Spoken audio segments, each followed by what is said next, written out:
So karon mga igsoon, manguha mi og buongon daaday ang akong amigong pastor, bisita ko diri sa simbahan. Pastor Richard from Gihulngan, gwapong pastor og available pa ni siya di pa giniminyo. Anya nakakita mi og buongon, gimingaw mi aning buongon mo sa among kwaon kay among kanon. Sige. Okay. Rao. Lala. Yawa. So nakuha na gyud namo mga igsoon. Ala. Kaon na niyo. Buongon. Ako kay buongon oh.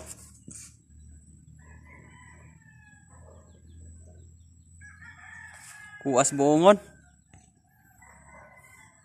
Picture ta?